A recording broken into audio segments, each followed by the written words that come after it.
TikTok,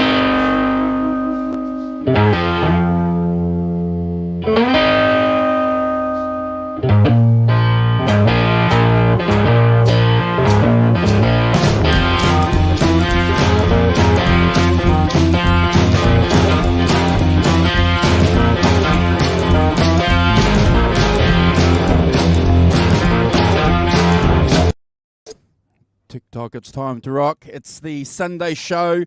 It's my pleasure to be here once again with the Rock Professor and Brad the Backdoor Man Cook, who's been busy in Melbourne. So busy, he hasn't been able to do anything other than concentrate on work and research for this album. That's so true.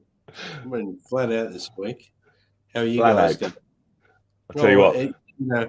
First week back at work, full time. Yeah. So how's it going? All right. Yeah, I'm feeling it. Let's put it that way, but we won't go too much into that. It's been a culture shock to the body, but been flat out busy. So, but all good things happen when you work hard. So you work hard, you earn your money, and you go home. That's it. Well,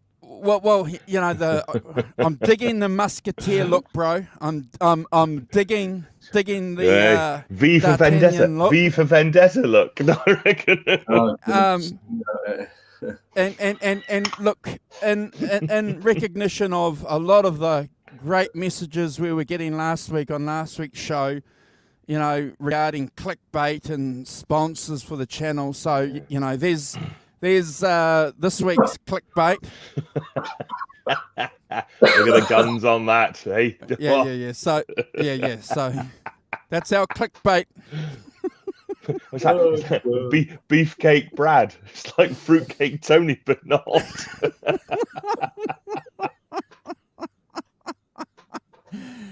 and of course the person that started it all, the original clickbait on the channel. Yeah, I'm not surprised you're choking, Brad. I would be as well. I was not expecting either of that. So that's I thought you were going to, go on about sponsorships being, a shaving company or something. Yeah. Something serious. I didn't quite actually get that. And there was me thinking that free stuff was going to start rolling into us. No, not even a bit. Can I say something? When I at work, my secret world of work, we have on the 9:30 we have a community call with all the project managers, and I took it this week, and I can't help myself. I say, TikTok, it's time to rock at the beginning. My boss rings me up and she says, what is this TikTok? It's time to rock business. So I blamed you, Andrew. That's fine. But yeah, it's like I just did it off the top of my head without thinking, God. TikTok, it's time to rock. Time to rock. TikTok, it's time to rock. Such a great opening. I was really there. Then she phoned me up and said, why is this TikTok? It's time to rock thing. It's fantastic, isn't it? It's fantastic that we can always get together, can't we, guys, and have a bit of fun and throw up some clickbait and talk about some of the things that motivate this channel. If only people knew. Well, the literally minutes of work this takes to do. Look, to be serious, we do put a lot of, again, we're always happy, aren't we, to give any kind of feedback to anybody that wants to kickstart a YouTube channel. And if you guys want to be part of any of the lessons and mistakes we've made, get in touch with Brad, get in touch with Simon, give me a yell. We've made plenty. Yeah. We're still making one, but we progress. Yeah. But we learn from your mistakes and move along. Keep moving. Moving forward. Yeah. One thing I will acknowledge, Andrew, is we're good at keeping our nose clean, and that's all I'm going to say. Good on you, brother. Good on you. Good on you. And I think that's always a good trait, isn't it? We like to get together as a collective, as a collaboration. I love that word. I'm going to use it a lot, ladies and gentlemen. But that's exactly what we do collaborative. here. And we like getting together, especially with people in the chat talking about great records. We've got a great record this week that the Rock Professor has picked. He's going to be doing a shout out soon, but I've got to mention a couple of things before the Rock Professor gets into his intro. Simon and Brad, I've always been a fan of Mike Bloomfield. Certainly when I got serious into this kind of music about 10 years ago, when I discovered Clapton again, rediscovered him, it was just automatically that you were going to come across Mike Bloomfield because of that connection between the Beano album, and I'm sure the Rock Professor is going to talk about that. So when I started listening to that again, Brad, that stuff, again, it's like, this guy is just so good. And I'm going to say this, he's not as well known, is he, as some of these other guitar players, Brad? He's not a household name, without doubt. Yeah. Unfortunately. But, I guess at the end of the day, we can all, try and bring more of Mike Bloomfield to the forefront. And maybe that's a responsibility of people like ourselves and other channels to do that. Good point. Good point, Rock I Professor. think that's right. Well, I remember a long time ago we had this this discussion about Mike Bloomfield and that kind of, I think part of the problem is that he did these fantastic bits of work in the 60s with the Butterfield Blues Band particularly, but then he kind of faded away and he died in 1981. I think before that kind of the renaissance of so many of those those 60s players' careers kind of would have happened to him, I think, and it kind of he died in the sort of what you might term the wilderness years for those kind of blues players, and before they could come back. So I think that he's never been rehabilitated because he died 40 years ago. There is one good thing though. There is one good thing about Mike Bloomfield and this Paul Butterfield band era. And I don't know if you guys came across it in your research, but there's a hell of a lot of good video footage on YouTube, which, for example, Brad, we didn't have when Peter Green was recording his first two albums with Fleetwood Mac, and we certainly didn't have with John Mayall and the Blues Breakers those first 2 or 3 albums. So it's interesting that we've got that with Mike Bloomfield, Rock Professor. I think that's a wonderful document. Yeah, absolutely. It's weird that, isn't it? There's a thing. But I was also interested to see, considering this album about, and I don't know about you guys, but I see the influence of Bloomfield's playing, the way he played all over the West Coast bands, all over those West Coast bands that came after him, and you think, look at that. That is the sound of the West Coast, I mean, it really is. And it quite astonishingly amount, the bands in the West Coast who then took up that sound and did that same thing. So I think his influence is there. I just don't think it's not really talked about, not really recognized so much now, because he's been, as I say, because he's been dead for so long that, things fade a bit. But look, I agree with you, and also elements of Danny Kerwin in this album and this playing. I'm just, I'm going, what's going on here? That, this umbilical cord, Brad, that went from the UK to America. It's just, it's clearly doing the same thing, isn't it? It's reinventing the blues, for a white audience. And interestingly, Peter Green, Mike Bloomfield, both Jewish kids, and I think there's something in that as a kind of thing that we can discuss a bit. But I think that they are doing the same things, in different countries, but the same things are happening. I mean, clearly, the Butterfield Blues band is Chicago based, so they're right in the center of that the black blues epicenter of that in Chicago, and so they're clear. But I think they're doing exactly the same thing, and I think that this album particularly is as important as the Beano album in its way, about turning white audiences back onto blues like that in the US. That's my pitch.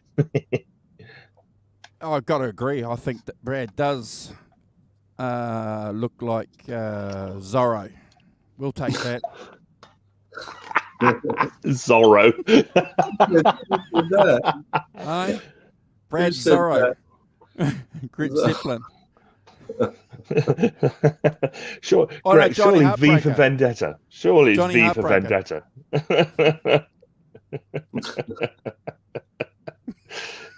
Dear. Oh, goodness. Hey, this is the only YouTube show, guys, that I know of where you can give your other co-hosts shit, where you can Oh, look at that. 5 minutes in. You can throw up clickbait pics and nothing's going to happen. See, we're not in the driving seat. Where's the clickbait from you, mate? Where's the clickbait from you? I'm sure there's brother. we need a picture of you stroking your beard, mate. That's clickbait right there. I'll do something. I promise. I'll share. I'll share the clickbaits. Yeah. Yes. Yes. Oiling his beard. Yes.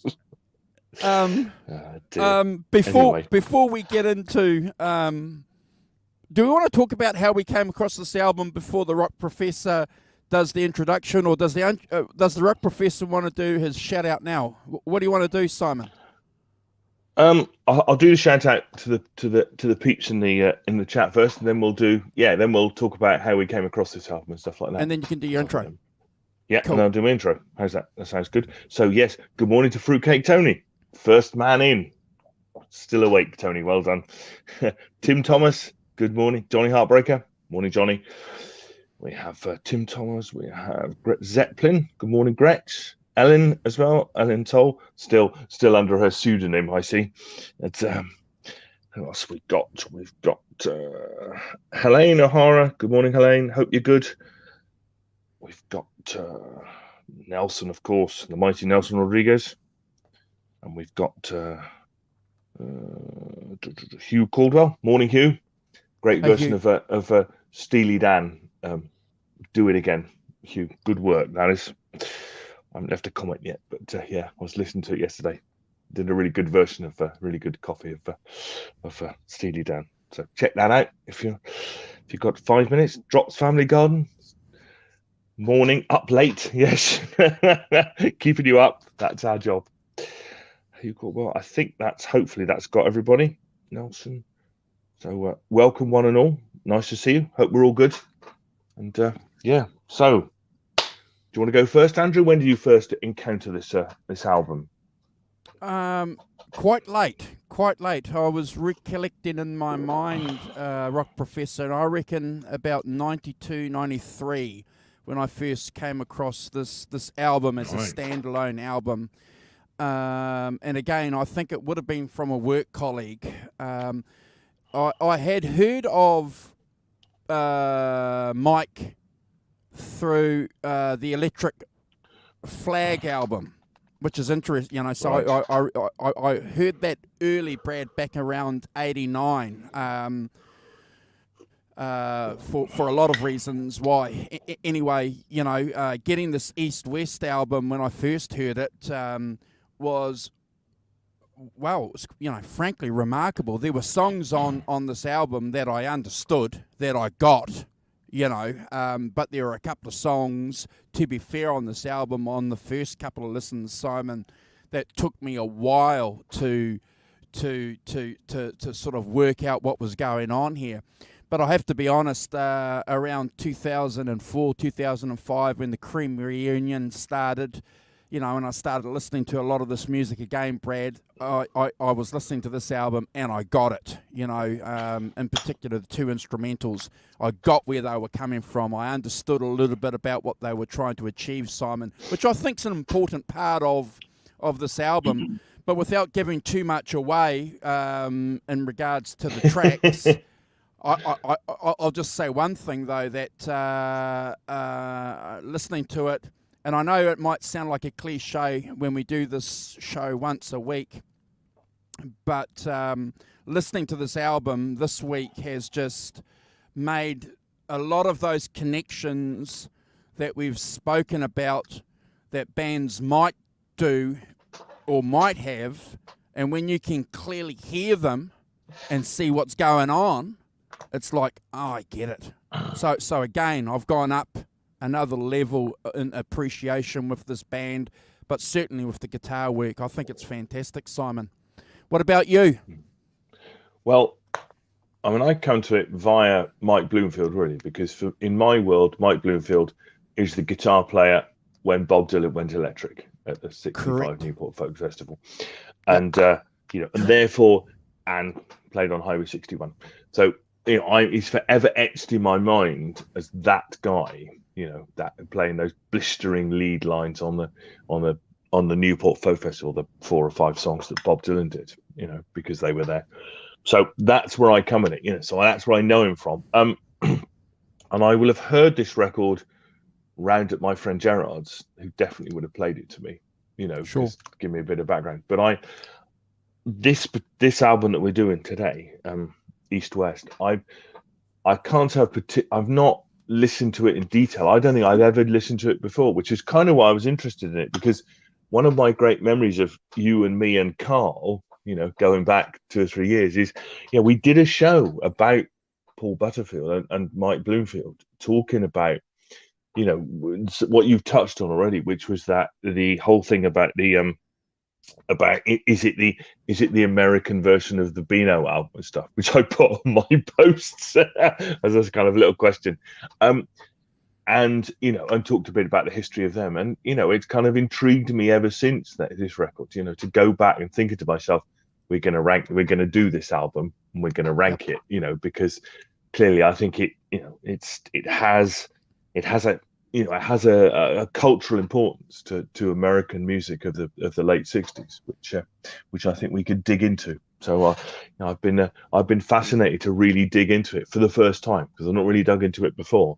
But you know me, I like a discovery. I like something I haven't done before. It's it's exciting. So it's been good. What about you, Brad? Have you come across this before? Similar way of coming into Mike Bloomfield as yourself, Simon, where I was intrigued with who was playing guitar on Bob Dylan's album Highway 61, you know, revisited. So I was like, Yeah. And then obviously I you know, found out who the guitarist was, and I went back and looked through the catalog. Around the same time, I was getting really into the Stones and the Yardbirds. So I was, you know, there's, like you mentioned, Andrew, there's like an umbilical cord to American players. Like, so for me, it sounded like a British electric blues band. It sounded like it had that sound. To me, this album in particular had kind of like a Yardbirds feel to it, and also somewhat like Peter Green. I had the similarities there as well, as early Fleetwood Mac. So it was around the same time that I was getting into all these more what I would call at the time for me, especially, were more obscure albums. And this album in particular was one I did have on CD, and I still have all my CDs here. And you know, obviously I had to listen to it on Spotify, but yeah, I'll be honest with you, I haven't listened to this album in a very long time, and a good album choice to go back and revisit and rediscover some of the magic on the album. But you know, without sort of going around like I have anymore, it was really like a deep dive for me to always try and find out who guitar players are on albums, you know, because I was in love with the instrument. And Mike Bloomfield's name came up on a few things, and one of them was with Bob Dylan. But would have been around 95, 96 for me that I got into Bloomfield. And I still feel like Bloomfield, was, in my opinion, a bit of a dark horse compared to, say, Clapton, Beck, and the likes of a lot of the guitar players that were around at that time. But, unfortunately for him, had he been still alive through the 80s, he may have been able to sort of resurge from that. But in saying that, that was my discovery into this album anyway, guys. Yeah. So cool. quite similar to me in many ways, but So I agree with you, Brad. I think it's a kind of sort of forgotten a bit, isn't it? In the wake of that, because Beck, Page, and Clapton are all still alive, and Clapton, and Beck are still playing live and still going out and doing stuff, So in a sense, that kind of historical legacy of their stuff continues with them because they're still alive. Whereas, as I said, Mike died 40 years ago. And kind of, things fade when you die, don't they? That's what happens. The good thing about Mike Bloomfield, though, is that his legacy is well represented. There's a couple of great biographies out there. There's one that came out 2001 called Guitar King, Michael Bloomfield, The Life and Blues by a guy called David Dan. And in 2000, another biography by a guy called Ed Wood called Michael Bloomfield. And it's rich in detail what these guys do. And one thing, Brad, that really intrigued me about Mike Bloomfield is he turned his back, literally, not like Bob Dylan, who pretended but didn't really. The thing with Bloomfield is he actually turned his back on his family and went and lived the blues, hung out in the south side of Chicago when he was 16 years old with these black dudes and playing blues and learning from these guys. He wanted the authenticity of it, and man, the guy did it. He had some big ones to go out there and do it. Yeah. Well, yes. I mean, and I think that's one of the interesting things, isn't it? That both him, and Paul Butterfield and stuff, and they. Butterfield, was in Chicago, went to those clubs in the late 50s and was encouraged by Muddy Waters, Howling Wolf, Little Water. They sat in with them.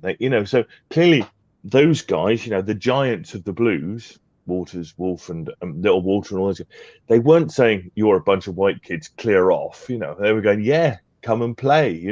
Come and show us what you can do. They only said that to the English cats. Well, that's all right. That's quite right. Yes.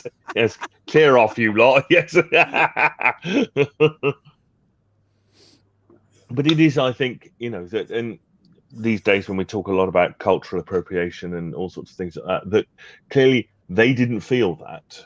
They were like saying, anybody who can spread the gospel of the blues. That's not a mixed metaphor. That. That if you kids think you can do it, then come on, show us what you've got. Let's do it. Which I think is interesting, and that they didn't turn them away, that they welcomed them and said, come and. And Simon's hit the nail on the head. So one again, without sort of jumping in out of turn, one of the great things about this album is that harp tone and the fact that it comes through on this recording so well. It's because the harmonica player was taught by these real guys in a real life situation in real blues bars that the rock professors just said. So, it wasn't just something that he picked up 6 weeks ago or 6 months ago, Paul had certainly been playing it for years, Simon.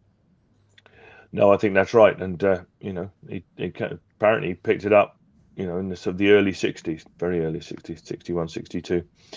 60, 61, and then he'd been hanging out with all those black guys in the clubs and things for a couple of years, part of the scene, getting accepted, which is I think really important for that development and things. And I mean that's where if we get into it a bit, into the background a bit, is that's where he met Mike Bloomfield, because Mike Bloomfield sat in with also played at a club called Big John's, and Paul Rothschild, the producer Paul Rothschild, who ran Elektra Records, produced the Doors. He said persuaded Butterfield to bring Bloomfield into the band and sign them to Elektra Records as a, see what they can do kind of thing. What so, a smart man! What a smart. Smart, but it's recognizing the chemistry, isn't it? We talk a lot about it in anything, that the chemistry between people that creates a creative spark, a direction that people can bounce off each other and do something. It's a producer doing his job. It's a producer recognizing talent, recognizing what could work. Brad, what could if I bring that element over here to this element over here, this could happen. And we've seen it a few times, haven't we, with some great producers. And Rothschild doesn't get enough. No, that's true. So I think that Rothschild was their manager for a bit as well. But clearly, so they started to record their first album, and and also, as we've said, Mike Bloomfield, he's did some stuff with Bob Dylan, particularly the Newport Folk Festival on Highway 61, which I think brought him to a wider audience in that time. And I don't know. I presume everyone's heard the Newport Folk Festival when he does go live and when he does electric stuff. It's pretty out there stuff. Amazing. Not much rehearsal. One rehearsal. And with Al Cooper on the organ as well. But blistering lead playing from Mike Bloomfield that really set it on fire. made the folkies hate it even more.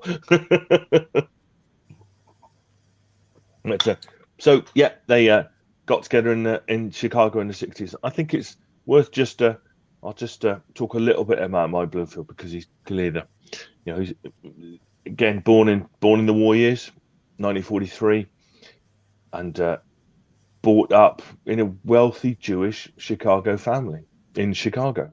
So clearly he was around all those Chicago haunts, where those blues players, where he met Butterfield, as I've just said. And by 58, 59, 60, he was performing with Howling Wolf and Muddy Waters and all those guys. And astonishingly, really, for a kid of 20 years old, I think of less than 20 years old, 17, 18 years old. I mean, it's interesting, isn't it? In those years, somebody of 16, 17, could do it then. I'm reminded of Steve Winwood, 15 years old. He had to have a guardian to sign his contract with Island because he was so young. Doing Spencer Day, doing Keep On Running and stuff, and sounding completely unlike a 15-year-old in every way, shape, or form. So I think that his abilities were there from a young age, picked it up, and and really ran with it, and fantastic. Clearly appearing with Bob Dylan was another feather in that cap as well. So so the second album they made was East West, which is the album we're doing, recorded in August 1966. Yes, only August 1966, by the way, just like we're on that sort of theme, very much go in the studio, play it. And it feels pretty much has a lot of blues covers, jazz things, things that they picked up. And we should say that two guitars, clearly Bloomfield and Elvin Bishop as well, who's a fine guitar player in his own right, and I think does much to contribute to this record. And I think we need to talk about that because and although I had some difficulties to start off with picking out a 335 and a Les Paul Gold, that's quite hard work for an old man with old ears. Morning, Caleb. How you doing? It's so I think that that we need to I need to be sure that because those two guitars, and I think it is the kind of one of those things where the two guitars both, that intertwining and that interweaving of things is kind of early, isn't it? There's not a huge amount of other people doing that, not in the way that as we'll see. No, but if I can just jump in, like the Stones obviously had Jump two in. guitar players, and Yeah. also this album went on to heavily influence the Allman Brothers, with the two guitars as well. So, Huge influence.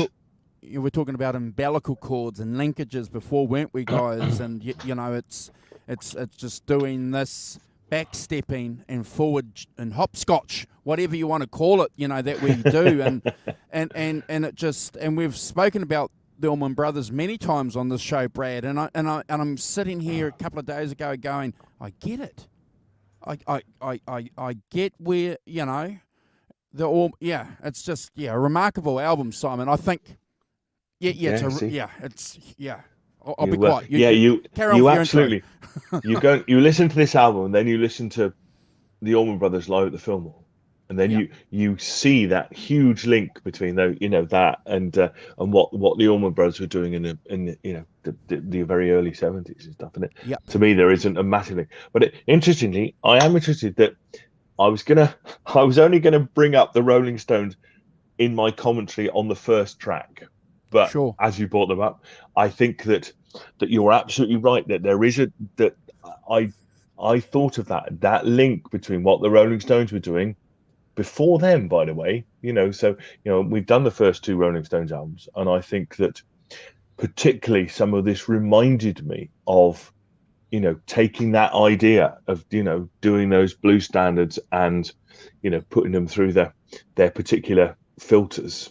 And what you come out with is this version of it. And I think that it's it is worth noting that the Rolling Stones were probably the first people to do that, and I presume that I couldn't find any proof of it, but I'm sure they would have heard that stuff and be doing it as well as Clapton. And I think that is worth saying, that I picked up on that Rolling Stones possible influence, or doing the same things the Rolling Stones are taking that doing their American way. So I think it's documented. That's is it? Yeah. Yes. Have to do work. Can't spend all day. Sadly, I'd love to, but anyway. But yeah, it was interesting that I thought that. So So that's kind of where I am with it. So shall we get into the ranking the tracks, or do you want to say anything else before we carry on, Andrew, Brad? No, I think your intro is fantastic. I just want to reiterate, for me personally, the blues is always about the album that we're talking about. But I love Brad. I love that backstory. The 16-year-old kid saying, I don't want to be part of the family business with this catering business that we're this $1 million business. He was called to be a musician, Brad, at a young age, and whether or not that comfortable family background he had gave him the courage to go out and follow his dream as a musician, that doesn't matter, because that's been argued by people. The fact is, Brad, he did it, and that's what matters, doesn't it? Yeah, I just love it. I think it's fantastic. But like Brian Jones, going to London when he was 16, wow. It's funny that, isn't it? As a kind of as a thing, I think off to London, not in the early city, age 16. It's quite bold, isn't it? As a thing. Bold. Bold. That's last week. So anyway, if we can, the first track is a track called Walking Blues. It's a Robert Johnson track, and they, as I said, this reminded me of that Rolling Stones thing where you're taking basically a country blues thing, just a single acoustic guitar. Robert Johnson version is just that, and you're placing it in a sort of Chicago blues type setting, with guitars and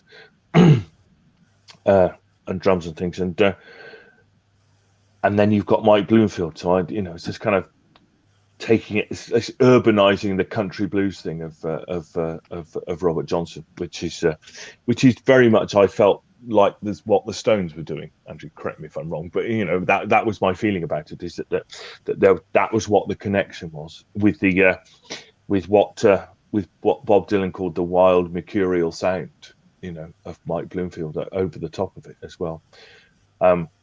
So it's kind of a pretty straightforward blues song in a Chicago setting. It's got great harmonica playing, and we'll get into Butterfield's harmonica playing, because I think fantastic harmonica player and also a fantastic singer as well.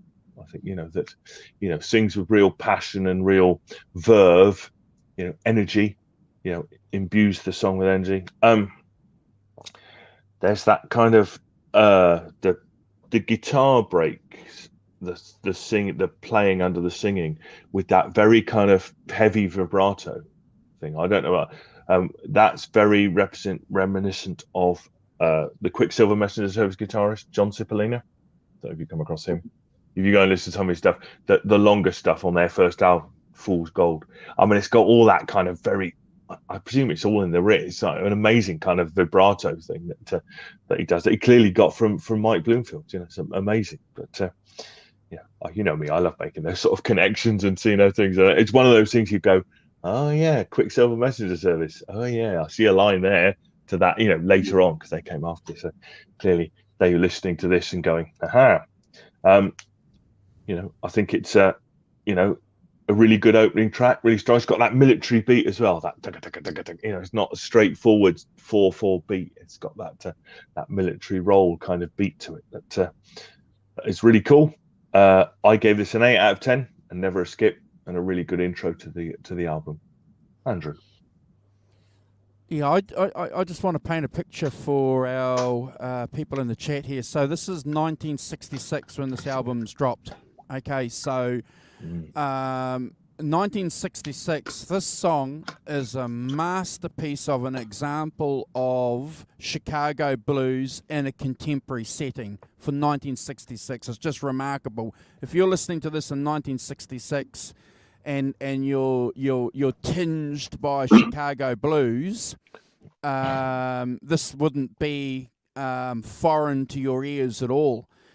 The harp, especially, Brad, the harp is crisp in my ears. I listen to this on my car stereo. I don't have a vinyl record of this, and I listen to it with my cans. And I have to tell you, and this is no disrespect to John Mayall's harp playing on the 3 albums that we love on this show, but the way that the harp has been recorded and it's been played on this album and this song especially, it's just so good. So good. I love it. Simon, and I love that crisp I'm just trying to read my notes here.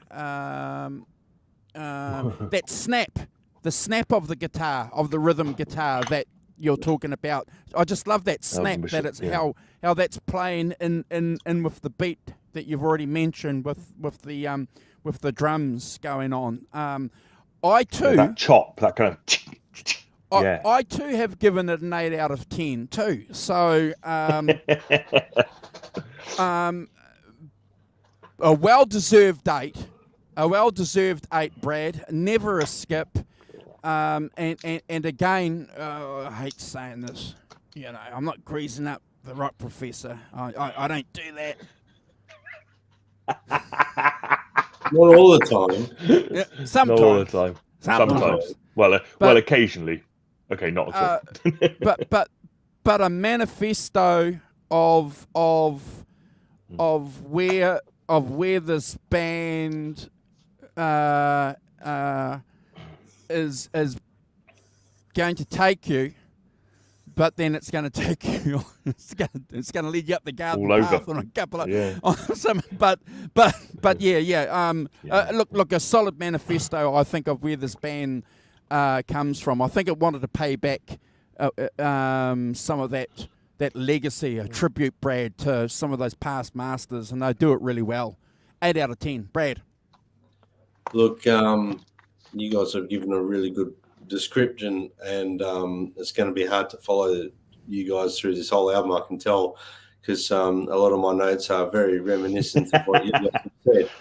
But like for Walking Blues, for me, immediate mid-60s blues sound. That the minute I listened to this the first time this week, I could just hear reminiscence of like the Yardbirds in the same era, the Stones. Yeah.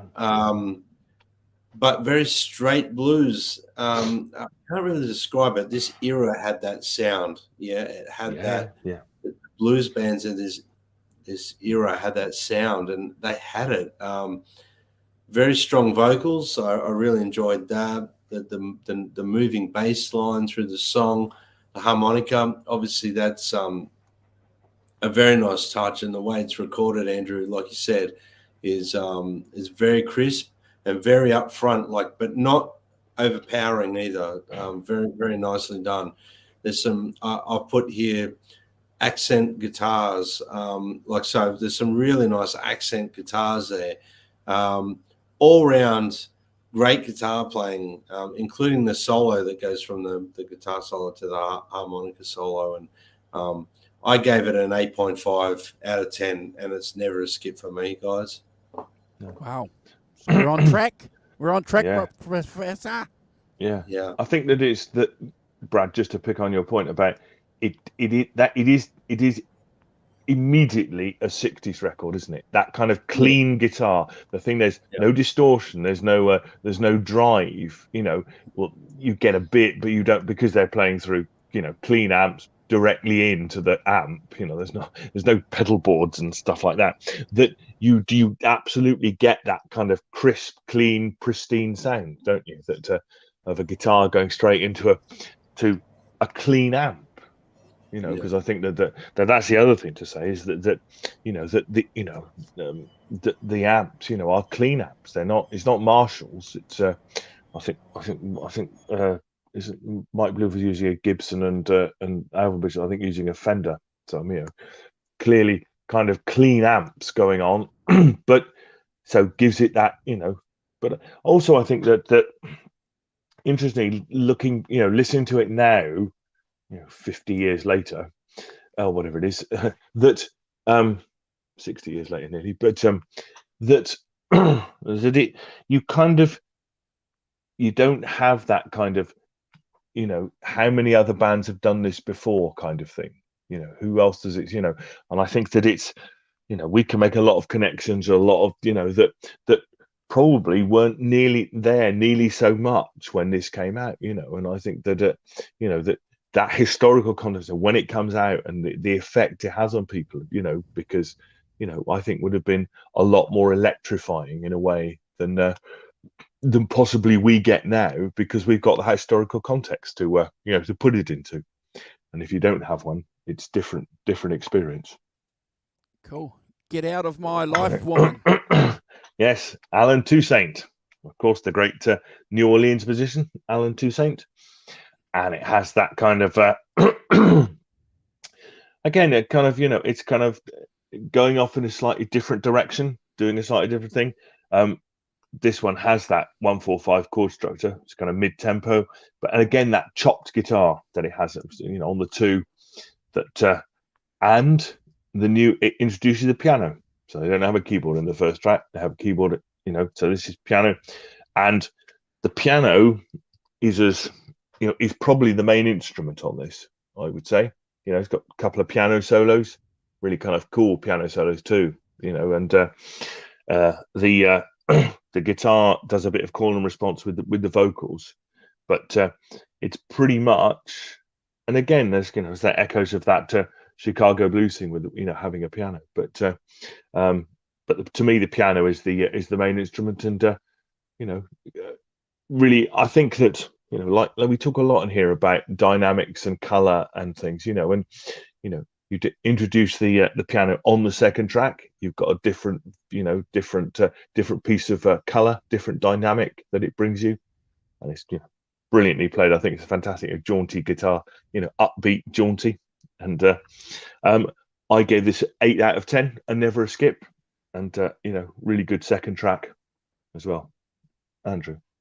Yeah, I got to agree. I think the keyboards, when they come in, and they're not just playing boogie woogie kind of stuff. They're adding a couple of notes there, and that first element of it, when it comes in, I think after about 10 or 15 seconds, it's just a nice little brush of musicianship. That's and again, it's not buried. Again, it's just. Yeah, it's just wonderful. You can hear it, and it's playing there behind you. Again,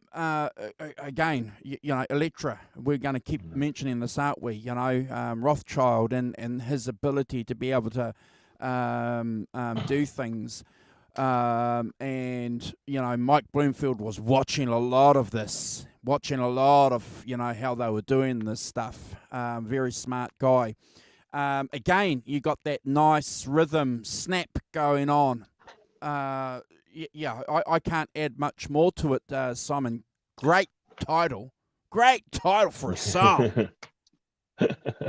Yes, indeed. Yes, yeah, absolutely. Yeah. Great. Yes, it can. Love it. Great title for a song. It's a blues song. It's a great title for a blues song. Brad, the key for me to this song is the ability of the keyboard player, and I forget his name. Rock Professor will tell us. Hold on. Gone too far. Surprisingly, he is called Mark Naftalin. Again, and he gets better. So if you're surprised about how good this is, as a keyboard, he's just warming up, and that's great, because again, Simon and Brad, how many times have we spoken about this? You don't come out with your good stuff. You don't come out with your good stuff straight away. The good stuff. No. Well, it's all about a manifesto. It's about where you start and then how you spread it out, don't you? What you include. Look, I've given this an 8 out of 10 as well. And second track in, I'm digging it. I'm Brad. I'm on fire for it, brother. What about you? Get out of my life, woman. It's a statement, but it's a great. It's another continuation of the first song for me. It just got the same sort of vibe straight away. It's got that real mid-60s blues sound straight out of the gate. They're not mucking around in this song. They get straight into it. It's a really good swinging feel on the drums. I love that feel that's on this song. Those stabbing guitars, they're really up front as well. They're cool. The strong vocals and the way that the backing vocals come in for part of the verse is very cool. The piano solo, obviously the highlight is the piano in this song, as you guys have mentioned. Also got to mention how cool the bass is in this song. That's holding it down really tight. Not much more I can really say about it than what you guys have already mentioned. But for me, I gave it an 8.5 out of 10. It's never a skip. Can I just add something again? I've made a note here. Really interesting thing that struck me on about the fourth time I listened to this, guys. 2 songs in and no notable guitar solo. No, absolutely. There's not really, is there? There's some bits, but nothing stretchy out. We've got a 2-3 minute songs basically, 2 short, sharp songs. And I'll just pick on, I think that one of the beauties of this is the space. There's, 5 people or 6 people, 2 guitars, bass, drums, vocalist, and yet each instrument has enough space in it, to have, it's not kind of crowded. It never feels crowded to me. Never feels dense. It feels, I used this lot last week, that kind of light, airy 60s thing, where each instrument has a space in which it lives and there's still space around it to, I'm a great fan of space. I think it gives it, gives it an atmosphere and a dynamic that is different to modern day recordings, which tend to be quite dense. Lots of guitar tracks, lots of stuff going on. Different thing, but I particularly like that space that it gives you around each of the tracks. And the way that the instruments can really breathe in this track. So I got a mind. I got a mind. I've got a mind. You've got a mind to give up living. and this is clearly kind of slightly humorous, tongue in cheek, isn't it? I've got to give up living and go shopping instead, which made me laugh every time I heard it. It's lovely, like kind of tongue in cheek lyric. Slow blues in 3/4. So again, classic blues 3/4 thing.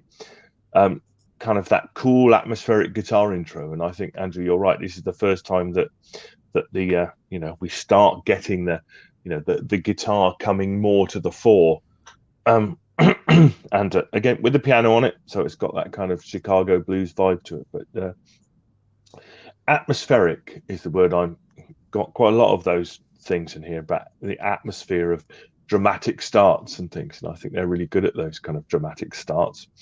And as I say, it has the humorous lyrics, has that kind of cool, emotional, fluid guitar lines that answer the singing that are lovely, really good. And I think it's, that Mike Bloomfield there's a great beauty in his playing, that clean kind of melodic playing that is really cool. I think, great vocals again, and and great drumming as well. I think, hats off to the drummer who because I think all the way through the drummer is who's called Billy Davenport. Really good drumming, and I gave this an 8.5 out of 10, and never a skip. Andrew. Well, the intro is clearly, isn't it? It's a bang on the front door, saying we are here. The other two songs that are A and B's of one song that Brad has articulated, I think, really, really well for us. We're sort of biting into the meat sandwich now, aren't we, with this? And, I've got to say this, Brad, you've mentioned it before, but the bass specifically on this song, I'm going to use your word here, it's a tasty bass. I can hear it, I love it. It's got something going on behind it. And the bass carries the song forward, which again is, so I'm thinking immediately, Simon, when I heard this of the Whipping Post by the Allman Brothers. How they've just got a simple bass going on, and that's what's happening here with this song. And then you've got that guitar. And I'm going to repeat myself again, but, the way that it's been engineered and mixed, the guitar is not buried. It's just there. And in the mix, again, I'm listening to it on cans. It's fantastic. It's a fantastic song. I've given this a 9 out of 10. I was tempted, Brad, to give it a 10, but it's a solid 9 because I'm ranking this album particularly tough because I think it deserves it. Brad. Well, I've got a mind to give up living. This song in particular, there's some for me, that intro guitar playing, if that's not influenced by Peter Green, I'll go, dive into some ice cold water right now, and it's freezing here in Melbourne, just so people know. But there's a big influence there on Bloomfield is Peter Green, in my opinion, 100%. It's a nice slow blues feel.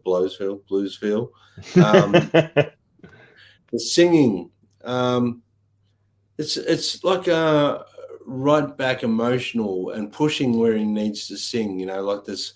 Holding it back, giving where it needs to, and then bringing it back with that nice slow blues feel.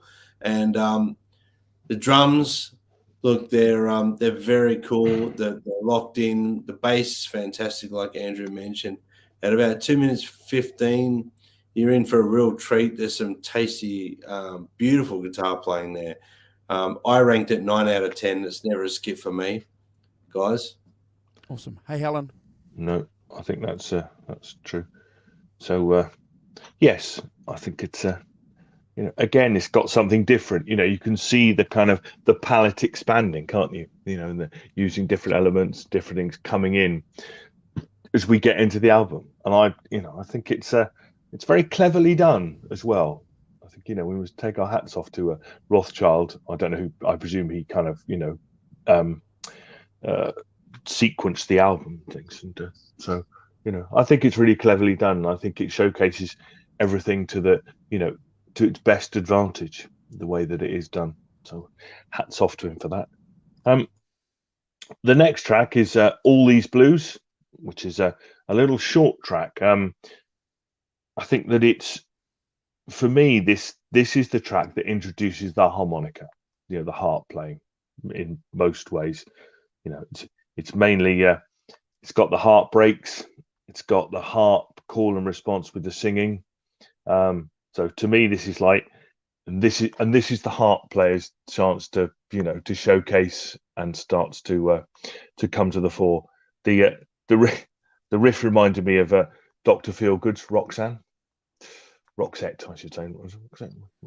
No, Roxette. Anyway, it's everything. That kind of riff, classic kind of riff to start. But yeah, for me, this is two guitars in unison as well. Really nice playing, and with Elvin Bishop contributing really nice to this. But to me, yes, this is the harp song, the first one, where the harp is the main instrument, the showcase instrument.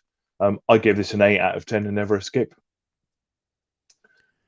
Yeah, I just want to check. I just went to check my notes. So Ron Marlowe is also responsible for being involved in the production of this album as well, and a guy called Mark Abrahamson as well. So again from Chess Records. So very, very smart, clever guys involved in this, and you can hear it. Simon, again, I'm reading my notes here. Masterpiece of harp playing. Now, who's reading whose bloody notes here? I don't know. Masterpiece of harp playing. Well, clearly, I'm going first, so you're reading mine. Okay. All right. Masterpiece of harp playing. 54 seconds. You've got that lovely solo at the 54-second mark. And then again, Brad, if we love the bass on the previous song, you've got the jazz bass going on here now. This bass player is not just playing standard blues. He's thrown in a couple of notes there, a couple of different scales going on. And I love that sort of that quick jazz rhythm guitar that's going on, Simon, on this. So again, we're sort of being introduced to where this album's going. It's sort of breaking that sort of that mold that we thought we were going to get with the first couple of songs. Simon, I've given this a 10 out of 10.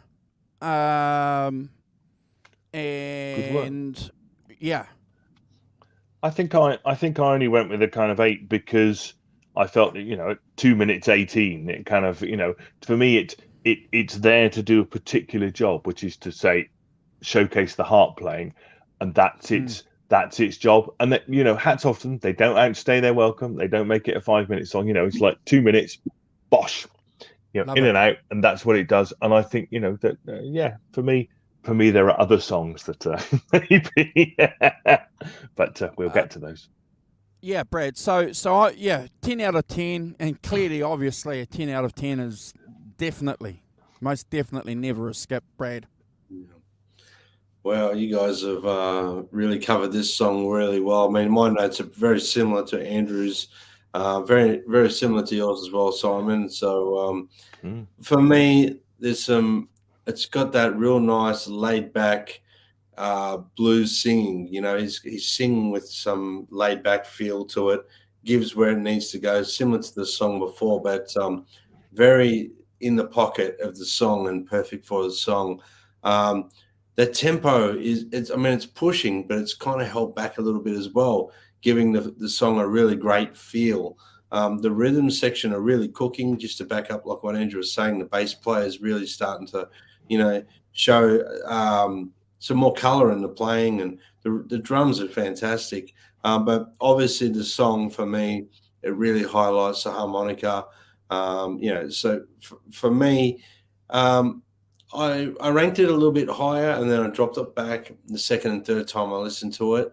I gave it an 8.5 out of 10, and never a skip, guys. But I mean, look, Butterfield is obviously a very, very, very accomplished harmonica player. Yeah, absolutely. He's amazing, but and he'll get more amazing as we go on. So the last track on side one, I like my sides, is Work Song, which is an instrumental by Nat Adderley and Oscar Brown. Nat Adderley being the younger brother of Julian Cannonball Adderley, who's played with everyone, Miles Davis and all sorts of people. And originally had Wes Montgomery on guitar. I listened to the original version of it, and it's pretty close. I think this is a real showcase for the instrumental skills of the band. I think they're all in this. They're all taking it in turns. Typical kind of jazz thing. You go round, everyone gets a chance to shine. I think it's kind of jazz with a rock or blues sensibility and attitude to it. This is one of the standout, the massive songs on this, and really, they're allowed to stretch out 7 minutes 53, nearly 8 minutes, and everybody gets a go. So you've got harp, you've got tremendous harp playing from Paul Butterfield, you've got amazing kind of guitar playing, from Mike Bloomfield, those jazzy, fluid jazz blues lines that he plays on this. Simon and Brad, sorry, I've given you my score. I've got the songs mixed up on so that 10 out of 10 that I've given you in my description, masterpiece harp playing 54 seconds solo jazz, that's for Work Song. I'm sorry, guys. Don't worry. Pretend it never sorry. happened. I'm sorry to interrupt you. The previous song you guys were talking about was All These Blue. Is that correct? That's right, All These Blues, yeah. Okay, so shit, I'm sorry, Simon. Can I interrupt? So I've got nice bass again. Sorry, thin guitar tone. I'm reading my notes. Sorry, and the depth of the harmonica playing is what carries the song. And I've given this song a 7 out of 10. Sorry. No, that's right. That's fine. So more in our thing. So that's I've all right. done the same That's fine. thing. I've done the same thing before, Andrew. So yeah. Sorry, I wasn't paying attention. Forgive me, people. Sorry, Simon. I've never done that. No, and that is a what could possibly go wrong now moment, completely. You've jinxed yourself now, Simon. You're going to stuff up. Yeah, we're completely, yes, deliberately, because that's how it should be. That's completely how it should be. So anyway, and yes. So where was I? Yes, I think as I say, Bloomfield plays these lovely fluid jazz blues lines. There's tremendous swinging jazz drums and bass as well. Swinging bass that really carry it along in that kind of very swing jazz swing style. And you've got Alvin Bishop comes in playing those choppy jazz chords. Hopefully it's him anyway. Cool melodic runs under the solo. I think that's definitely him. That's him. And I've written at 240 that it goes into kind of that. A bit of solo that reminds me of the Bird solo on 8 Miles High, that kind of thing that they do on the Birds, and then you've got the harp taking over. It sounds like a trumpet. It's amazing. Kind of, I don't know how you do that, but and then you've got an organ solo. So clearly everyone's having a go. Organ solo. And then you've got Alvin Bishop. I think comes back in with a more distorted sound, and and then you've got Bloomfield's guitar alternating phrases with the harp and the organ, tremendous dynamics and stuff over the swinging rhythm. It's an amazing track, and get lost in this stuff, and and it's 8 minutes long and feels like 2. It's an amazing track. I've given this 10 out of 10. Never, one of the showcases tracks on this album. never to be skipped. Andrew. I'll repeat what I said, ladies and gentlemen. If you're watching on the replay, forgive me for not concentrating. And, I'm going to push a little bit of responsibility here on my co-host by saying, hey, you're not describing that song we're talking about. But, yeah, masterpiece of harp playing. Forgive me. 54 seconds, that guitar solo that comes in. Love the jazz. I'm repeating myself again, guys, with the jazz patterns on the bass. And that rhythm, that jazz rhythm guitar that's going on. What's not to like about it? It's certainly sort of, a different page on that manifesto, Simon. 10 out of 10, certainly. And definitely, Brad, never a skip. Thank you for letting me rank the song twice, gentlemen. We don't like to interrupt and go, it's very rude to go, are you describing the right song? Just like say that. It's like we were just thinking, like, deep down inside that you were so deep and you'd heard the song a certain way, and you were just giving your so there's no point cutting you off, Andrew. Thank you, brother. Yeah, work song for me, a very cool instrumental, and I call it a journey. A song like this is more than a song for the radio. It's a highlight for the record to show what the band members can do when they're playing together. The chemistry there. Obviously, another cool harmonica solo intro. Around 40 seconds, the song really takes off. There's some very big band swing feel on the drums. So I don't know if I've described that properly, but it's like a big band feel, swing feel on the drums. Some really sassy guitar playing, great lead guitar work. The bass is really moving along. I really enjoyed the rhythm guitar work as well. In the first solo, there's like the stab it, like the work is done really well. The harmonica solo is sensational. The second guitar solo is on the edge. There's, and then it goes, I think it's from both guitar players get a go on this, and there's lots of great dueling note bends. There's some great jamming. The organ player comes in, the guitars. It is a journey. I've listened to the song a lot, and obviously it has to be a 10 out of 10, never a skip for me. Yeah, it's an amazing track, isn't it? And I think that kind of, you can see that in all this stuff where, as I say, those West Coast bands got that more the jammy things. And if you're familiar, as I've said before, with particularly Quicksilver Messenger Service, their first album, a track on side 2 called Fool's Gold, is an amazing. You can see the link between that and this. Amazingly kind of long jam thing that they do. It's really good, and with those kind of very melodic guitar lines and things. But yeah, an amazing track, and a worthy end to side 1.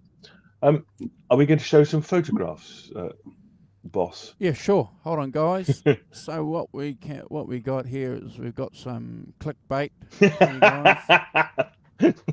That's the cover. So it's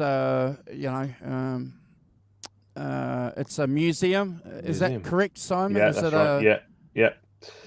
It is a museum. It's a museum. And they're in their work gear there, so they're not wearing anything in particular. What's really interesting on the back of the album, so if you guys want to go and do some research, I was going to read it, but we won't. Go and do some research. They've got a couple of paragraphs there of why they don't have liner notes. Is that Dave Marsh? Is that Dave Marsh who wrote it? It might be. Yeah. But, the photograph is of the Museum of Science and Industry in Chicago. Yeah. But you go and do some research, ladies and gentlemen, and again, this is like that kind of cool beatnik kind of thing going on there with why they don't do liner notes. It's pretty cool. Here's some photos there of the band. Obviously, the 2 guitar players. Who are they, Simon? Elvin Bishop and Mike Bloomfield. And who's the guy on the with the harmonica? And Mr. Paul Butterfield on the harmonica. Yeah. We'll talk more about the guitar, especially the one that Mike Bloomfield's playing a little bit more when we go through and show some more picks. So here they are there. This is a photo a little bit before they recorded the album. You can see here, if you've got a keen eye, that Mike is playing a Telecaster. There's another pic there of the Newport Jazz Festival, which was a year before. And again, you can see Fender amps as well, can't you? You can see the Fender amps that they're playing, so giving it that clean sound, typical of the time. Yeah, turned up loud. And so, what's really interesting about this album, guys and girls, is that a little bit later on, the album after this, Mike purchases a 58 Les Paul because he's enchanted by what was happening with Clapton and these British electric blues guys. And he finds out that they're playing a Les Paul that's slightly different from the one that he's got here, which is a gold top. And we've got some other photos, a 54 gold top, which has got P90s. So he's even, at that time, Simon and Brad, recognising that the P90 Les Paul is going to have a different tone than the humbuckers on the 58A. Yeah. There he is there, again with that gold top. And again there with the gold top. And with his Jufro, which is always a cool thing to have. But those are the picks, guys. Very cool. Yeah, very cool. Very cool. Yeah, fantastic. Thank you so much for those. That's tremendous. So we moved to, as you'll be aware, I'm all thrilled by this. We moved to side 2, and side 2 starts off with a song called Mary Mary, which is by Mike Nesmith of the Monkees. It's writing, even then, back then, writing his own songs, pretty much before the Monkees started. Was still a singer-songwriter then. Quite an interesting, again, it's another detour, really. Correct. I've written a typical mid-60s kind of song, really, not really a blues song, although it has blues instrumentation, but written as a template for the West Coast sound of the Jefferson Aeroplane, Quicksilver Messenger Service, and all those other bands. That's what I hear in it. Starts off with a harp and a sort of fuzzy guitar. It's got that swinging beat and a reverb on the voice. Dramatic piano as well, a great chorus, and tremendous singing as well. I think Paul Butterfield, really sings really well, and it's got the organ at the end and a little guitar solo at the end as well. Only 2:48, but I think yes, as I say, for a song that's only 2:48, that template for that West Coast sound that Jefferson Aeroplane and all those other guys took on and made their own. I think it's. I gave this an 8 out of 10 and never a skip, and a really strong start to side 2. Andrew. Yeah, look, it's an interesting song. I can honestly say, guys, when I first heard this song, I wasn't captured by it. And again, reading a little bit about Mike and the band at the time, and then sort of realising exactly what the rock professor said. One of the Monkees, one of the famous Monkees, well, the only real musician, I suppose, in the Monkees, the songwriter, wrote the song. Did a bit of research, guys. They were desperate. I don't know if the word was desperate. They were seeking something that was more radio friendly, and they thought maybe by getting something from a radio friendly kind of guy, they could make it into something. And, Brad, you can't blame a band for wanting to seek commercial success because someone's got to pay the bills, and they are producing an album. So if there's going to be some fluff or filler on an album, well, that's okay. We shouldn't measure in a negative sense anyway an album because of one song. You can measure in a positive sense an album because of one song, but we'll never with one album sale, it's you know.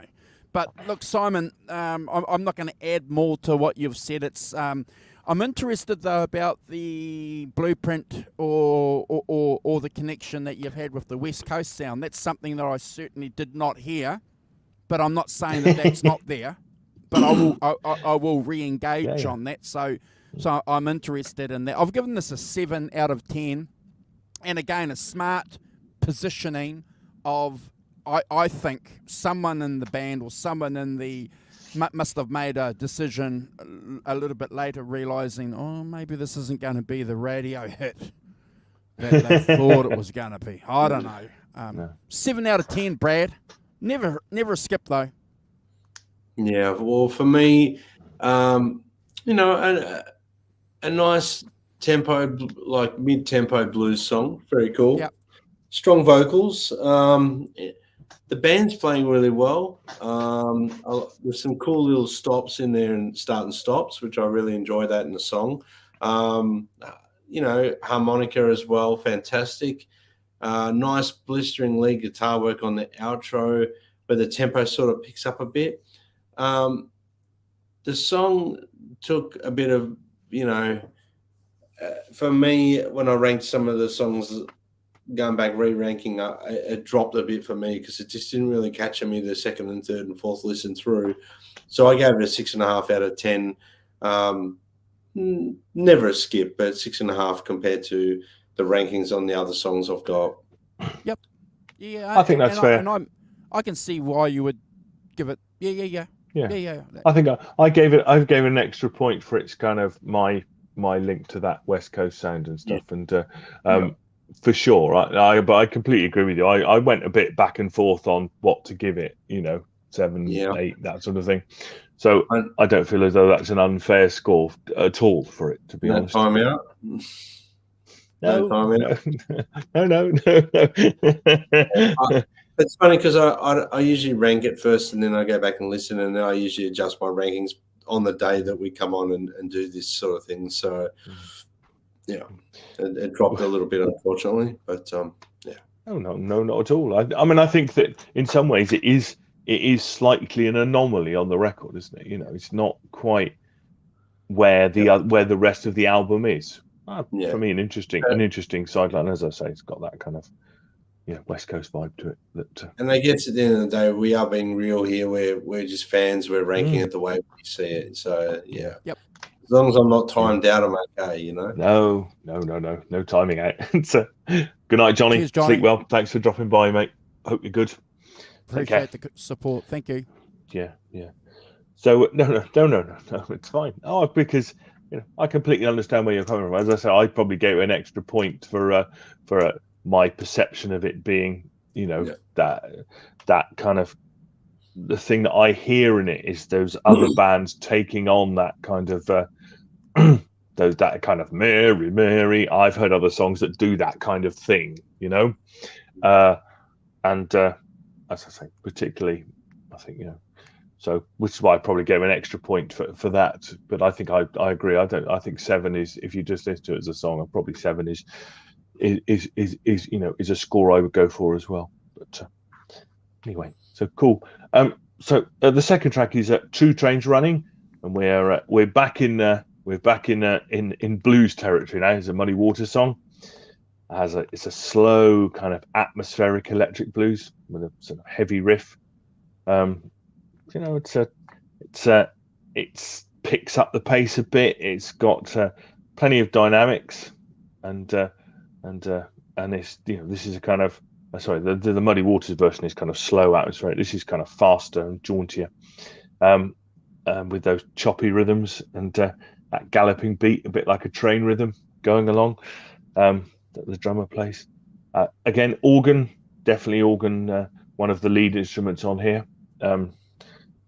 And you've got solo and harp solo, at the end. I think again a kind of it's only 3 minutes 50, so it gives them a chance to get back into and reset the blues agenda for the album and things, which I think is a really cool move. I think that after the first track, slight detour. 8 out of 10 from me. Never a skip. Great track. Andrew. Yeah, apparently Muddy Waters' song that it's based on is Still a Fool, and they've called it Two Trains Running. So,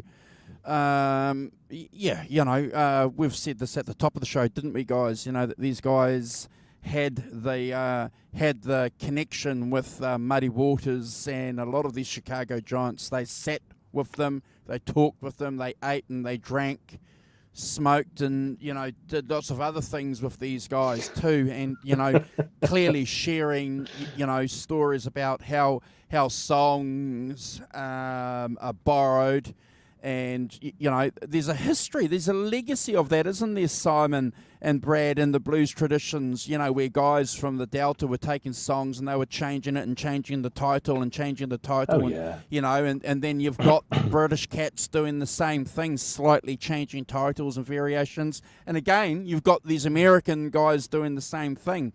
Certainly, most definitely with the permission of the guys involved, certainly. And Andrew, still credited to Muddy Waters. So, they might have changed the title. So still credited to him. Oh, thank you, Simon. That was my point. It's fine. Well, I think no, sorry, apologies. Oh, sorry. I mean, stole your punchline. Sorry, shame. But the rock professor is right. But which is equally more important for us. Because we've spoken about this before, guys. Where bands and other musicians haven't given credit, but these guys certainly did. And all credit to them for doing that. Look, it's an adequate song, Simon. There's nothing flashy going on here. You've described it all. It's just a great blues song. It's something clearly that they are comfortable doing. But more importantly, I think back then they had to do a lot of these blues numbers, didn't they? Because they were playing at a lot of these guys. 66, blues is still underground. It's still, even straight blues, that we would consider straight blues, is still going to get people dancing for an hour or 2 hours at a gig or whatever. I'm looking at, I'm going to give it an 8 out of 10. I've got 7.5, 8 out of 10, but because it's a Muddy song, I'm going to give it that extra point. 8 out of 10, Brad. Adequate song, but no disrespect when I say that. Yeah, I think I'm in the ballpark of both you gentlemen with this one, and obviously the Muddy Waters song, as a basis of this song. Very strong vocal. I really like the drumming in this song. The drums are great. The guitars, the bass, the organ, they're all very locked in, very tight on this song in particular. It's got a nice stinging little guitar solo in it. I gave it an 8 out of 10. It's never a skip for me, gentlemen. No, same as me. I think that's right. I think that it's interesting because we talk a lot about contrasts and dynamics and things. You can't have every song. You've got to have an ebb and a flow and a change. Not everything can be the work song. You've got to have some songs that frame those other songs, but keep it going. And I think certainly Two Trains Running is one of those. And I would say that the next track, Never Say No, is a similar thing. I think for me, this is again another under 3 minute song. For me, I talk sometimes about having the third track on side 2 is where you put your weakest song. I'm not sure this is the weakest song because I think, but it's it's probably where this song fits because it's kind of it's a kind of slow song, hi-hat, brushes kind of thing with some cool harp playing, but kind of atmospherical harp playing, piano just playing single chords, nice bass, and quite an impassioned singing from Paul Butterfield as well. But as you say, a very kind of band song, not huge solos in it or anything like that. And I gave this a 7.5 out of 10 and never a skip. Andrew, I'm just read. So this is Never Say No. Yeah. Hold on. Okay, I just want to make sure because I got my notes all over the place, guys. So Never Say No. So according to my information, was written by Percy Mayfield. Is that correct? Well, it's credited as traditional. Okay, yeah. So But yeah. Look, it's a subtle song, isn't it? It's a subtle song. You've got that moaning harp going on. Apparently, from my research, Brad, it was really, really popular with the audiences. So, Right. yeah. Shows how wrong I am. Well, yeah. It's just from the information, and so I don't know what was going on with. So I think people were still trying to maybe, I don't know, find that connection between the authenticity on some of these slow blues numbers. I don't know. Was there something primeval, you know, that people wanted to hear from some of these songs? It's not my favourite. You know, but I see in the context of this album why they had to put the song there, Brad. You know, it's a song like this had to be somewhere, because second album, it's really important to show what you can do as a band, and certainly these guys needed to slow the tempo down, clearly. You know, Simon, I think the song does it fine. I'm going to give it a 7 out of 10 too. Nothing special going on here. Nothing special, Brad.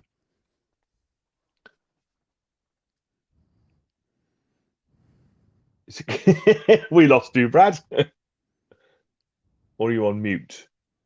No, I haven't muted Sorry, it. I was on mute. Anyway. That's fine. I'm not sure I'm going to get joined out or not on this one, so maybe I should mute myself before I give my answer to this one. But look, it's I don't know. It's I guess here we go. Second last song. Yeah, second last song on an album. Yeah. Do we put your weak song on the second last song? I think they might have done this on this particular record. Yep. Laid back blues, some really nice delicate hi-hat work from the drummer. The bass, organ, guitars, very soft, very delicate. Vocals are very soft-like as well. It's kind of held back. It's got that feel about it. I initially gave it a 5 out of 10. I gave it a 5.5 out of 10, and it's a possible skip for me, this song, guys. I don't know if that puts me in timeout or not, but No. not I get a that favorite completely. Not a favorite of mine on the album, unfortunately. No, I dig it. I dig it, man. I dig where you're coming from. Yeah, no, me too, Brad. You know, I completely understand that. You know, that I think that in many ways it is that kind of, you know, the filler. You know, that song. You know, it is kind of, you know, as Andrew says, it's odd that people, and I don't know whether they kind of stretched it out live and kind of made it a kind of, you know, a slightly bigger, more dramatic kind of slow piece. You know, people dance, whatever. You know, I don't know. I didn't come across that. I'm gonna have a look, but I can see in the recorded version here that you know, it's you know, you put it before the strongest song, don't you? Not giving anything away, but I'm going to say, well, potentially it was a crowd favorite because maybe they were, let's just say they were intoxicated with certain elements and things that made it really good. Are we talking jazz cigarettes? Yes, jazz cigarettes. Maybe. Those kind of late night slow blues. That for me, that's the song where you run and get a beer from the bar or something like that, in my opinion. But anyway, I hope I haven't offended anyone that enjoys that song. No. I completely get it. No, I think that's right. I mean, I think we've all said kind of the same thing about it, you know, and not been too dissimilar about the scores. You know, that, you know, we all recognise where it is and what kind of song it is. Really, you know, I think that's fine. You know, yeah. You know, I think I'd be much more if you could suddenly given it a 10. It's like, well, that's surprising. It's a 9 out of 10 for Hugh. Cool blues, slow blues song for Hugh. And he's got an interesting point here too. He's saying could have done with an organ solo. Not going to argue. Yeah. No, that's right. Maybe they did that live, Hugh. You know, kind of definitely lacking something, and you could be right there, mate. You see. The other thing I wonder is that, you know, clearly when you're making albums like we are, you've got 3, 6, 9. So you've got 9. The first 3 songs are 9 minutes. If you know that you've got a tour de force that is 13 minutes long, and basically you've only got another 7 or 8, 9 minutes to fill, I wonder if this is only 2:57, where actually they shrunk it down because they knew that they wanted to get the next track on, which is really long. And Yes, they actually, if did. you're building a side round this last track that we're about to discuss, and actually then you've got to go, we need to fit things in. I wonder if that's it. It suffers from that. No, the songs that they edited was the song that we're going to rank and also Work Song. They were the songs Right. so they edited them it down. wasn't these fluff songs. They should have edited these fluff songs down. But my point is that this might be edited down to 2:57, and because they know they've got this 13 minutes 10 song to fit on. Clearly, that's not going. If you've already chopped it down to 13 minutes 10 seconds, then you're saying, well, I've only got another max 10 minutes to fill, and if I've got 3 songs, they all need to be 3 minutes long. I've got the 2 trains running while I've got them. I don't know whether that's the case. Go on, Brad. I'll put my hand up because I want to say maybe they should have left that 2 minutes 57 off the album. Yeah. Good point. Yeah, absolutely. And unedited the other ones. Yeah. Anyway. Yeah. Made it 19 minutes long rather than. No, absolutely. No, that's a really good question to ask. Whether they wide across, but I don't know. We'll hear. So anyway, the last track on the album, last track on side 2, is called East West. It's the instrumental, another instrumental. Again, the 2, the last song on side 1, last song on side 2, both long instrumentals. This is the I would call the tour de force, the transcendental track on this album. An extraordinary track in so many ways. Apparently, Dave Marsh, who interviewed Naftalin, noted the tune was inspired by an all-night LSD trip that East-West primary songwriter Mike Bloomfield experienced in the fall of '65, during which the late guitarist said he'd had a revelation into the workings of Indian music. I think that's about right, really. It's a song that is based on a modal rather than chord changes.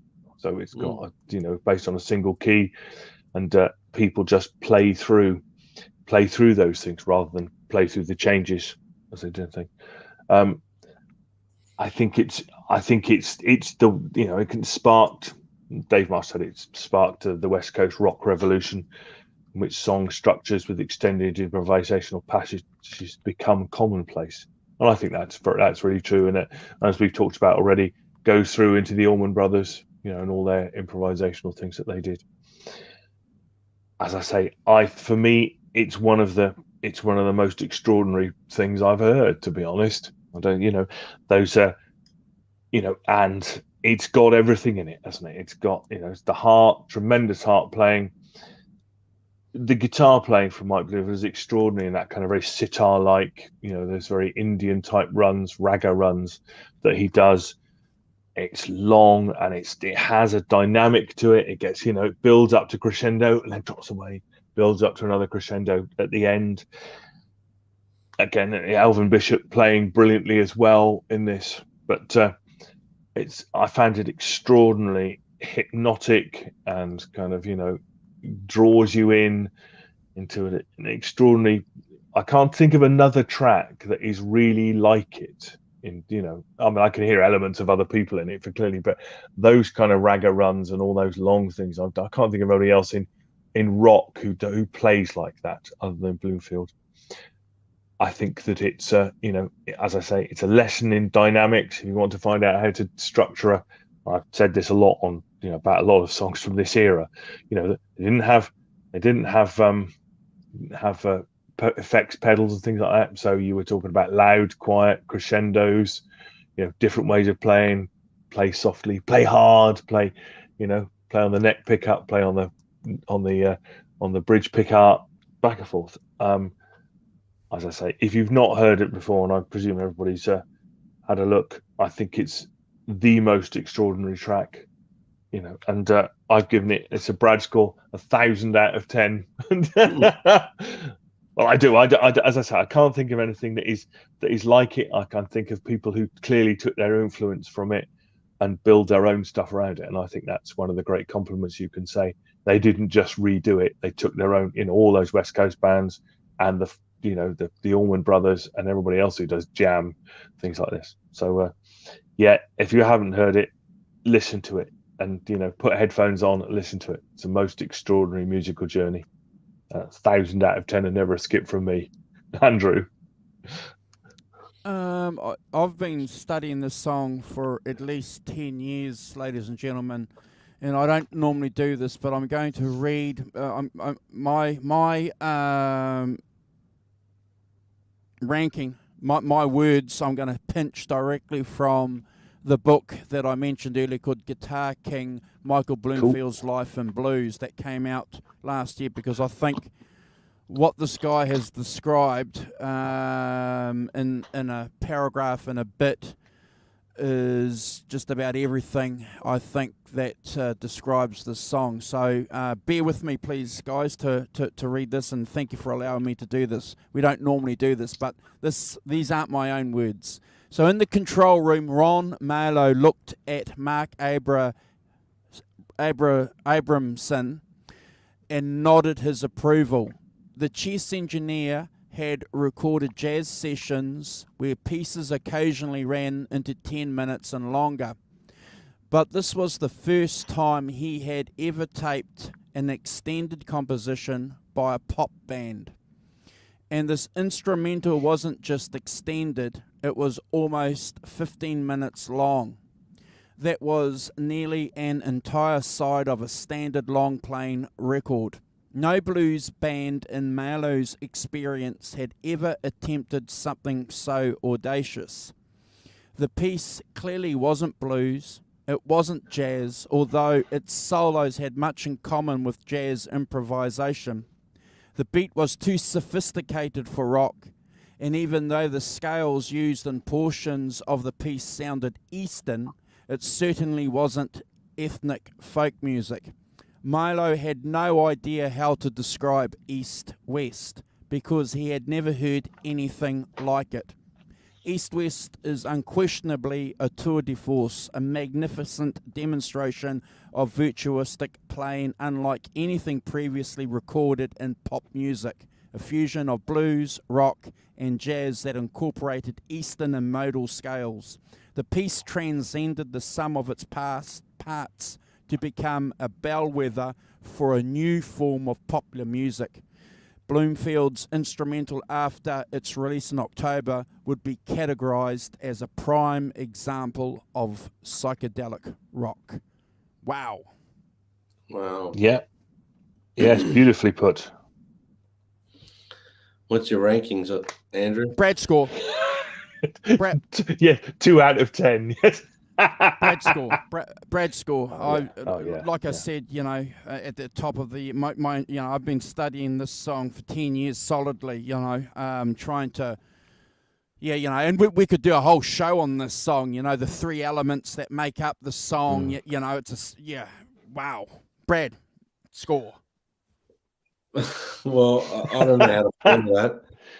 I mean, that really sums it up wonderfully, Andrew. So I'm glad you read that out, because, that's one of the things. Is like that if something resonates with you so much when you read it, then you've just got to read it back that way. And that's almost how I would read it back without, if I read that book that you said, Andrew, I'd just read that. I'd read it back as well. So thank you for doing that.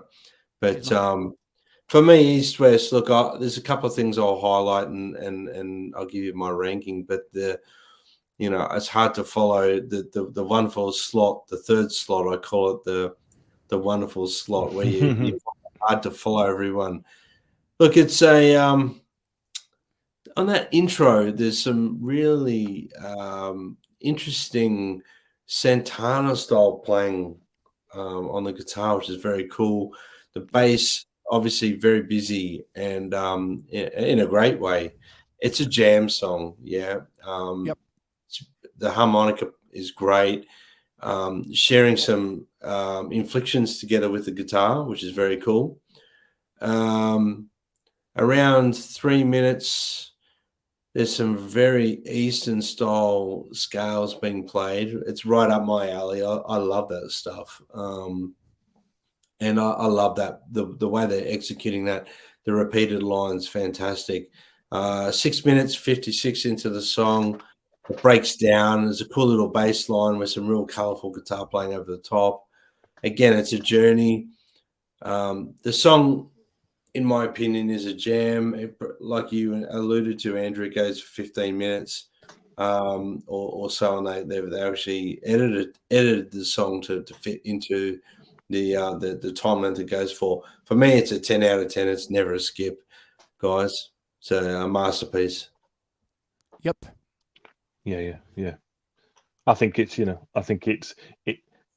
talked earlier about laying templates down. I mean, this is the template for extended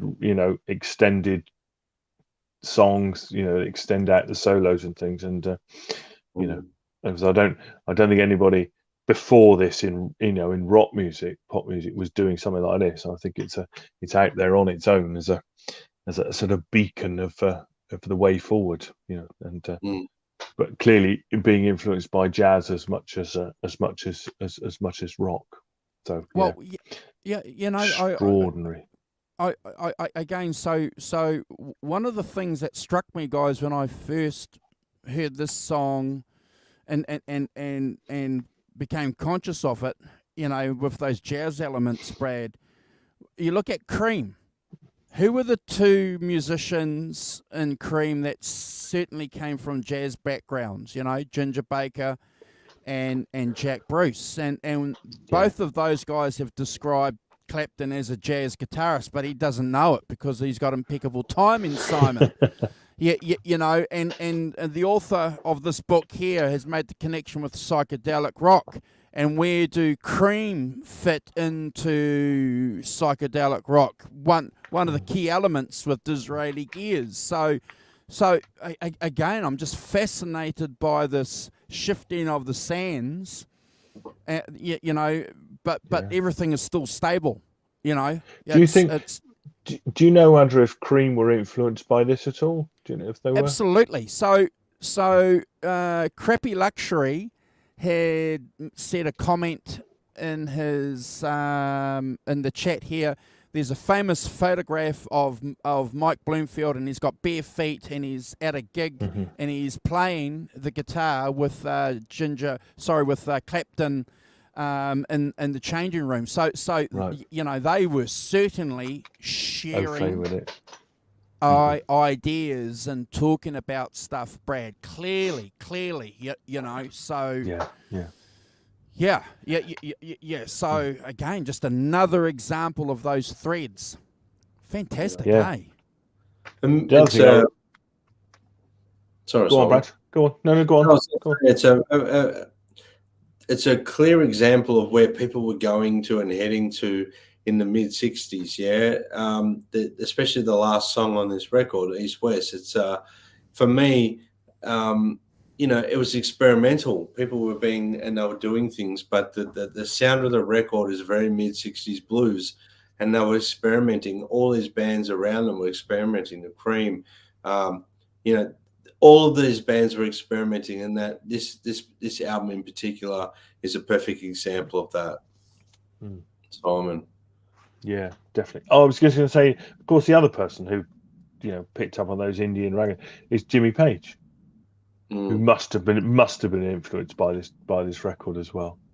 I can't believe he wouldn't have been picking up amongst other people, clearly. But there's some English folk guys who were doing it. David Graham, I think, who were doing it as well. But must have. It's such an out there track, and so. Such a forward step in that rock improvisational style. Well, they probably invented it. To be honest, I can't think of anybody doing it before like that. I can't think of a track that's earlier than this that they were doing it like that. Really, not in the same way. It's amazing. And then he goes on to do some outstanding stuff, doesn't he? Super Session, which is an outstanding album. Albert's Shuffle, which and then he's Brad. You know, he's playing that 58 Les Paul then. I think Super Session is one of my favourites from Bluefield. Yeah, love it. We should do that. We should do that. See another one for us to rank at some point. Yes, absolutely. Yes. Who said are we going to run out of albums? Not anytime soon. One of my ding dong mates.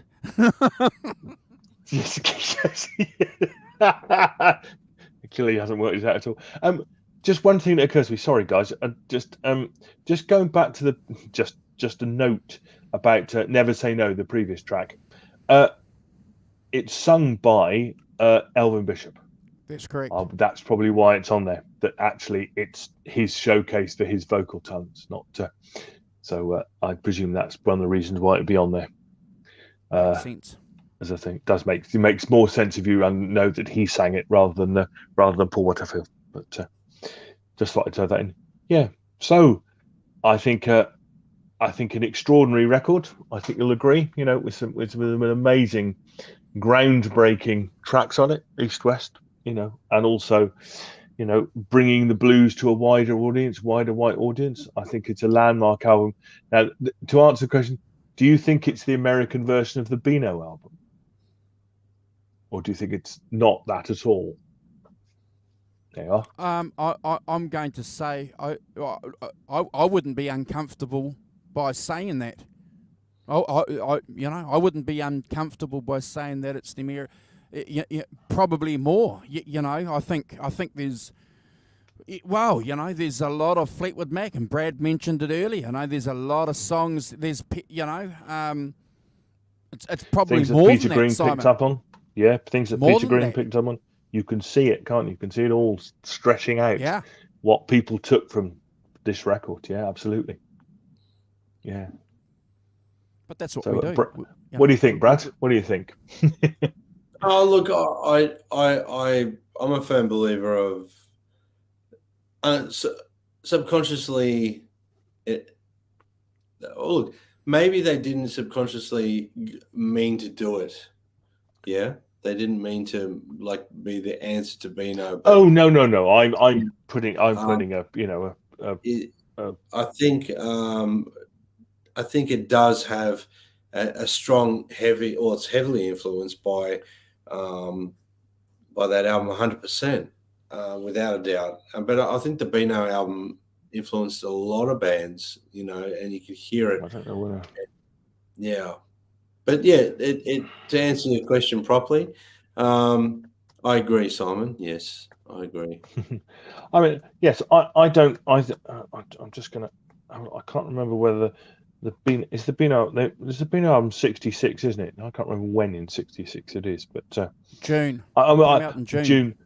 So it was recorded. So they would have heard it, which is interesting. I presume they would have sussed it out. I wasn't just in that it necessarily had been influenced by the Beano album so much as that it was the American, in the UK we had that Beano album, and that Beano album influenced every other English rock guitarist. They all went out and bought a Les Paul. Now in America, I guess it would be less well known. So, but the American version, the people who did it at pretty much the same time, was the Paul Butterfield Blues Band, and this album had the same effect and did the same job, if you like. Not necessarily they were influenced, whether it was influenced by the Beano album, but it was kind of the American counterpart to that and did a similar thing. And my feeling is that it did, took that blues thing to a white audience.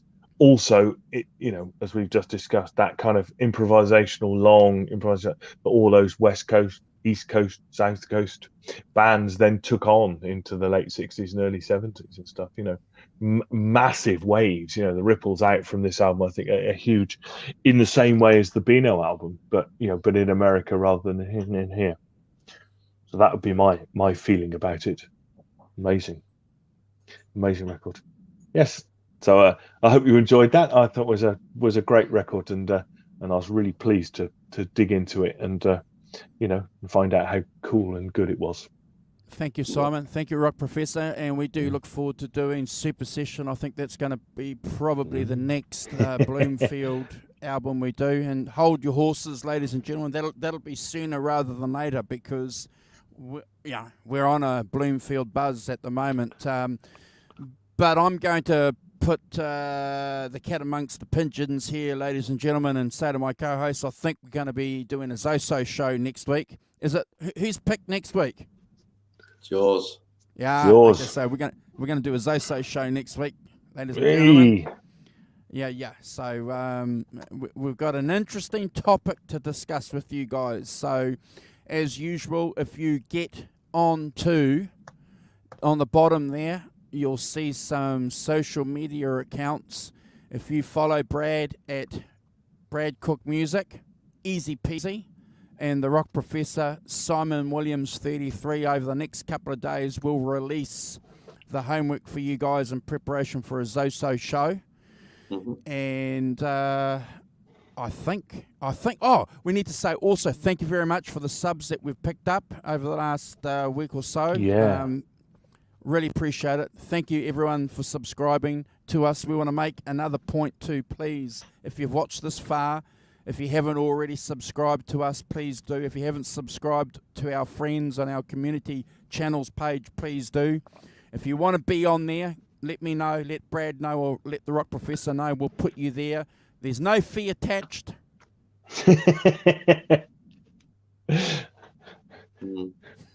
No, it's as free as you can get. But we might take advantage, of clickbaiting you. We might do things like this. Man. Yeah. Well, if it's good enough for other channels to do clickbait, it's good enough for our channel, guys. Come on.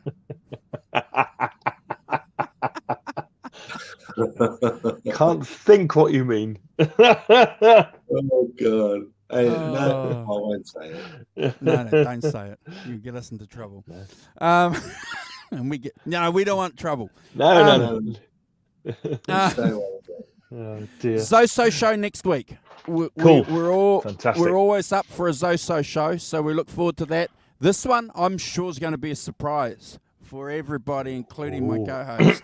So we're not even going to have a discussion about it. It's just going to happen. Thank you for hanging out with us. We had, at one stage, guys, we had about 16, 17 people watch us. We do know that our time slot here means that we don't have a lot of people actively in the chat joining us, but the people that come back every week to participate with us, Simon, and you're going to do a shout out. We really dig the fact that you guys do that, and we're always happy with people that leave comments after our videos. And we know that this big world, Simon and Brad, people come and watch and think that what we've got to say, clickbait and all, is worth it. For sure. Yeah. So I'll run through. Thanks to Drops Family Garden, Gret Zeppelin, Nelson Rodriguez, of course, Hugh Caldwell. Thank you, Hugh. Ellen Toll. I've got Nelson, Ellen, Drops, Gret Zeppelin, and Johnny Heartbreaker. Thank you, Gretchen. Johnny, thanks for dropping by. Really cool. Who else we got going further up? Helen Winter as well. Helen, thanks for dropping by. Helena Hora, she was in earlier as well. So thanks to you guys. Sorry, just scrolling back up. Trying not to miss anybody. Tim Thomas. Caleb Rappaport as well. Thanks, guys, for dropping by. Nelson, Tim Thomas, Helene, there's Helene. I think I've hopefully got everybody. Can't see anybody else. And I'm back at the top. Okay, so thanks very much, everyone, for joining. And Fruitcake Tony as well, first in. And so thanks all for joining. We hope you enjoyed it. And we'll see you next week for the Zoso Show. Fantastic. Take care. Stay safe.